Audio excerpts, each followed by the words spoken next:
जय हिंद। जिस वीडियो में हम आपको आईपीसी और सीआरपीसी में अंतर बताए थे, उसके बाद हम आपको बता दिए थे कि एफआईआर, जीरो एफआईआर और चार्जशीट में क्या होता है। फिर हम आपको बताए थे कि फर्जी एफआईआर से कैसे बचा जाता है। देखिए, ये एफआईआर को लेकर 4 कंडीशन बनते हैं। पहला कि पुलिस स्टेशन में आपका एफआईआर ही कोई ना लिखे। दूसरा कि आप ही के नाम पर कोई फर्जी एफआईआर लिख दे, और अगर फर्जी एफआईआर लिख दिया तो आपकी अगर नौकरी लगने वाली है तो उसके क्या असर पड़ेगा। और आप ऑलरेडी नौकरी कर रहे हैं किसी सरकारी नौकरी में और आपको इधर किसी केस में नाम डाल दिया तो उसमें क्या होगा। तो इन चारों कंडीशन को समझिए। सबसे पहले समझते हैं कि पुलिस एफआईआर नहीं लिखती है तो क्या होता है।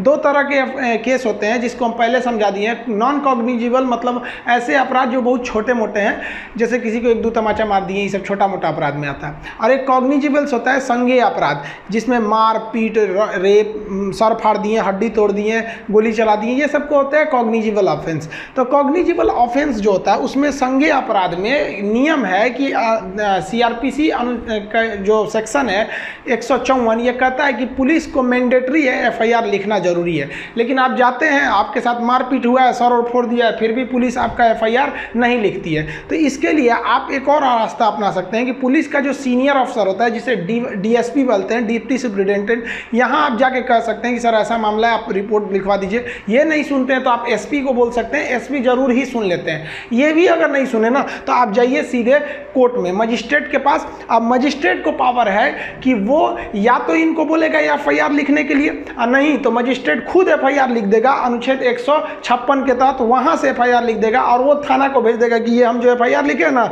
इसको तुम अपने डायरी में उतार के जांच करो। और अगर आप यहां भी शांत नहीं हुए ना तो इसी मजिस्ट्रेट से कहिएगा कि ये मेरा एफआईआर आप लिख दीजिए, और वो जो पुलिस वाला एफआईआर नहीं लिखा है उसके खिलाफ भी कंप्लेन कर दीजिए। और उसके लिए सीआरपीसी की धारा 166A आता है। तो 166A के खिलाफ आप पुलिस में भी कंप्लेन कर सकते हैं। तो पुलिस वाले अगर ज़्यादा नहीं सुनते हैं ना, ये लोग थाना में बैठ के अपने आप को बहुत ज़्यादा होशियार समझने लगते हैं। तो आप कोई छोटा मोटा भी वकील लेके चले जाइएगा ना तो ये लोग शांत हो जाते हैं। नहीं तो आप आराम से कहिए, if you will not return my FIR then I will take legal action against you and by honourable high court under the section 166A। वो समझ जाएगा कि भाई पहुंचा फकीर है, इसका लिख दो। आप समझते हैं आपके ऊपर किसी ने फर्जी एफआईआर लिख दिया, तब अगर फर्जी एफआईआर लिखा गया है और संगीन अपराध में होता क्या है कि गांव में मारपीट हो गया, कहीं किसी का सर फूट गया, हाथ टूट गया, अब वो क्या करता है ना 10-20 आदमी का नाम डाल देता है।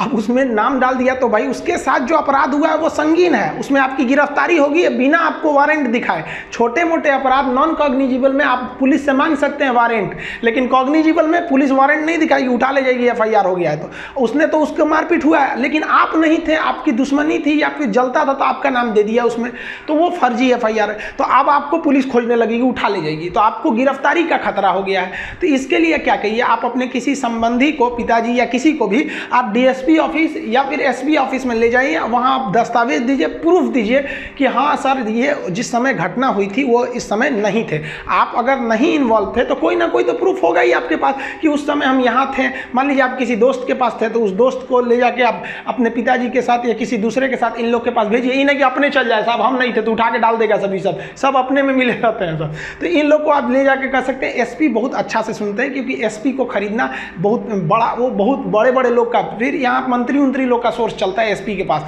नॉर्मल आदमी का नहीं चल पाता। तो ये आपकी बात को सुन सकते हैं। और इन लोग के पास, दोनों लोग के पास ऑर्डर होता है कि नो अरेस्टिंग का आदेश जारी कर सकते हैं, अभी इन्हें अरेस्ट नहीं किया जाए। लेकिन अगर मान लिया कि ये लोग भी अगर आपकी बात नहीं सुन रहे हैं, तब क्या कीजिएगा, तब आप चले जाइए एंटीसिपेटरी बेल लेने के लिए। आप अगर गिरफ्तार नहीं हुए हैं तो आप वकील को करिए तुरंत अपने डिस्ट्रिक्ट कोर्ट में एंटीसिपेटरी बेल, जिसे कहते हैं अग्रिम जमानत, ले लीजिए। हमारे ऊपर भी कई जना लोग ने फर्जी एफआईआर कर दिया, कोचिंग में पढ़ाते रहते तो उल्टा सीधा काम कर देता है। फर्जी एफआईआर लिख दिया, एफआईआर हो गया हमारे नाम पे, पुलिस आई गिरफ्तार करने के लिए। पुलिस करिए, खान साहब हम आपको गिरफ्तार करेंगे। हम कहे मत करिए महाराज, हम लेके चलाते हैं एंटीसिपेटरी। तो कहा ठीक है जाइए लेते ही। तो देखिए पुलिस को भी पता है कि कौन क्राइम किया है कौन नहीं किया, खुद पुलिस बोल लेते कि आप लेते हैं यहाँ पे।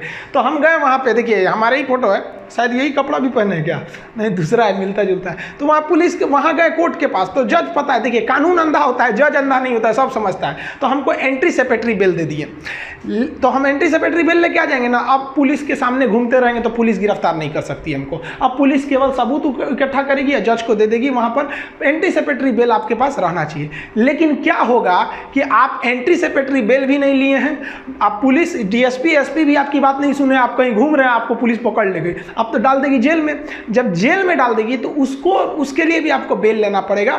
आप उसके लिए भी बेल ले सकते हैं, उसे कहते हैं रेगुलर बेल। ये थोड़ा लंबा प्रोसेस होता है। एंटीसिपेटरी आसान होता है, तुरंत मिल जाता है कि भाई साहब हम नहीं किए हैं जज साहब, हमको थोड़ा समय दे दीजिए, हम आपको हम जब तक हम अपनी बेगुनाही का सबूत आपके पास लाएंगे। तो आपको जो है ना बेल आराम से मिल जाता है। लेकिन इसके बावजूद ना आप बेल मिल जाना मतलब ये कहाँ का नियम है कि आप निर्दोष है ना, मौत आपका अभी भी है, बस बेल का मतलब कि इसे गिरफ्तार मत कीजिएगा, कोर्ट आदेश दे देती है। अब आपको साबित करना पड़ेगा कि नहीं ये फर्जी एफआईआर है। तो इसके लिए दो रास्ते, आप दोनों के बीच में कॉम्प्रोमाइज कर लीजिए कि देख भाई हमको काहे लिए फंसा रहा है, उल्टा सीधा हम नहीं थे। कभी कभी अज्ञानता में भी लोग जब किसी को मार धाड़ कर दीजिएगा तो बहुत गुस्सा में रहता है, जो मिलेगा नोच लेगा, उसको नाम डाल देता है, बाद में उसे भी एहसास होता है कि नहीं ये व्यक्ति नहीं था। तो कॉम्प्रोमाइज कर लेते हैं लोग, तो यहीं पे खत्म हो जाता है। लेकिन कॉम्प्रोमाइज नहीं करेगा ना, तब आप जाइएगा, देखिए यहाँ लिख दिए सीआरपीसी की धारा 482, इसके तहत आप हाई कोर्ट जाइएगा। देखिए भले ही हम सुप्रीम कोर्ट का फोटो लगा दिए, लेकिन हाई कोर्ट जाना पड़ता है 482 के तहत। और हाई कोर्ट में आप अपने लीगल दस्तावेज दीजिएगा कि देखिए सर ये हमको फर्जी एफआईआर में फंसाया है, हम उस वक्त नहीं थे। आप अगर नहीं रहेंगे, सच में आप कुछ नहीं किए, तो आपके पास पक्का प्रूफ होगा, आप दिखाइए, सीसीटीवी फुटेज दिखाइए या जो चीज़ दिखाइए, मोबाइल ट्रेस करके दिखाइए, आपका वकील बताएगा क्या क्या चीज़ चाहिए, आप उसको दिखाइए और हाईकोर्ट आपको देखेगा और तुरंत हाईकोर्ट कह देगा कि भाई ये एफआईआर फर्जी है। या फिर अगर हाईकोर्ट को लगेगा कि नहीं भाई ऐसा भी हो सकता है कि आदमी झूठ बोल रहा है, तो फिर पुलिस को कह देगा कि अभी इसके गिरफ्तार मत कीजिए, लेकिन आप ठोस सबूत बताइए कि यही किया था। समझ में आ गया? और अगर आप पे कोई फर्जी कर दिया है और कॉम्प्रोमाइज भी नहीं कर रहा है, तब तो आप कंफर्म जाइए सीआरपीसी की धारा 482 के तहत हाईकोर्ट में, और हाईकोर्ट बढ़िया से उन्हें खंगालेगा। इतना आप विश्वास रखिए कि अगर आपने किसी पर गंभीर रूप से नहीं मारा पीटा है तो वो कहीं ना कहीं वो पकड़ा जाएगा हाईकोर्ट में। हाईकोर्ट वाले बहुत पहुंच वाले होते हैं। और उसके बाद अगर वहां पकड़ाया, कॉम्प्रोमाइज नहीं किया, फर्जी के बाद भी ऐंठ रहा है, तब वहां आप करिए 500 सेक्शन 500 के तहत उस पर क्या कर दीजिए, मानहानि का दावा ठोक दीजिए। और 211 के तहत उसी पे मुकदमा ठोक दीजिए कि ससुरा हमको फंसाया, हमारा इज्जत खराब किया, समय बर्बाद किया, इसको भी ले जाइए। तो जब आपको कॉम्प्रोमाइज कर ले रहा है डिस्ट्रिक्ट लेवल तक ही, तब आराम से रखिए। हाई कोर्ट ले गया तो फिर उसको भी नहीं छोड़िए। इतना समझिए कि सत्य परेशान हो सकता है, पराजित नहीं हो सकता है, कुछ भी हो जाए। देखिए सुशांत सिंह मैटर का भी 2 महीना तक लेट हुआ, लेकिन अभी सीबीआई जांच लग गई है, वो भी कहीं ना कहीं निर्णय पे आ जाएगी। तो इस तरह से आप समझे कि पुलिस लेवल पर या फिर डिस्ट्रिक्ट लेवल पर या हाईकोर्ट लेवल पर किस तरह से अपने ऊपर किए गए फर्जी एफआईआर को आप निरस्त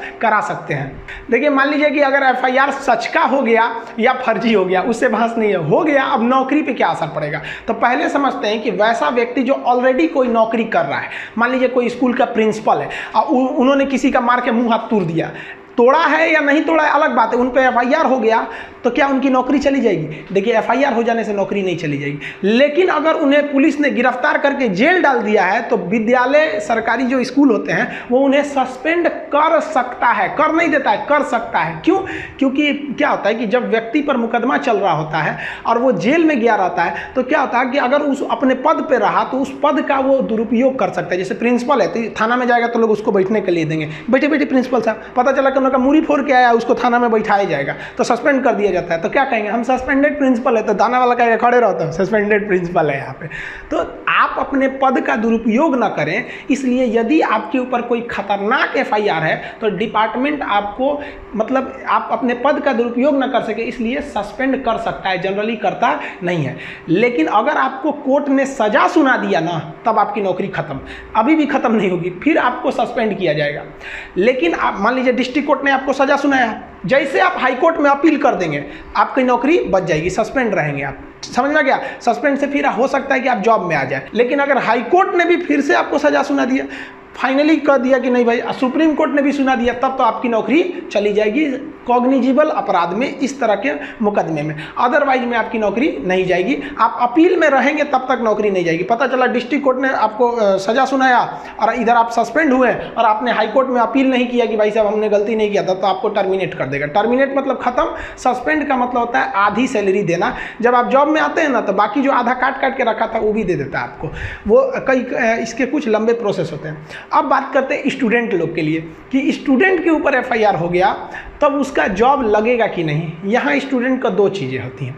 मान लिया कि उसने फॉर्म भरा था, फॉर्म भरने के बाद एफआईआर हुआ है, एक ये कंडीशन। अब पता चला फॉर्म भरने से पहले ही एफआईआर हो गया, मुकदमा चल रहा है, तब कंडीशन। देखिए, अगर आप कोई चीज़ अगर आप फॉर्म नहीं भरे हैं और उसके फॉर्म भरने से पहले ही आप पर कोई मुकदमा है या कोई एफआईआर है, तो फॉर्म भरते वक्त ही आपसे पूछ लेता है कि आप पर कोई मुकदमा या एफआईआर नहीं ना है, तो उस पर क्लिक करके उसका आप डिटेल दे दीजिए, आपकी नौकरी पर कोई इफेक्ट नहीं पड़ेगा। अगर मान लिए कि आपने फॉर्म भर दिया है, आप तो एकदम टेंशन फ्री थे, अब एग्जाम के 10 दिन पहले या कुछ दिन पहले मार हो गया, उसमें आपका नाम आ गया, अब कहाँ से करिएगा, आप तो फॉर्म भर दिए, एडमिट कार्ड भी आ गया होगा। तब जब आपकी ज्वाइनिंग लगेगी ना, तो ज्वाइनिंग के समय आपको हलफनामा देना पड़ेगा। हलफनामा मतलब स्टैम्प पेपर पे लिख के देना पड़ेगा कि फला केस में हमें फर्जी फंसाया गया था, हम अपनी बेगुनाही का सबूत डिस्ट्रिक्ट कोर्ट में दे चुके हैं, यहाँ मुकदमा चल रहा है। आपकी जॉब हो जाएगी, कोई दिक्कत नहीं है। लेकिन वहाँ लिखवा लिया जाएगा कि अगर यहाँ से आप दोषी करार दिए गए ना, तो यहाँ से निकाल दिया जाएगा।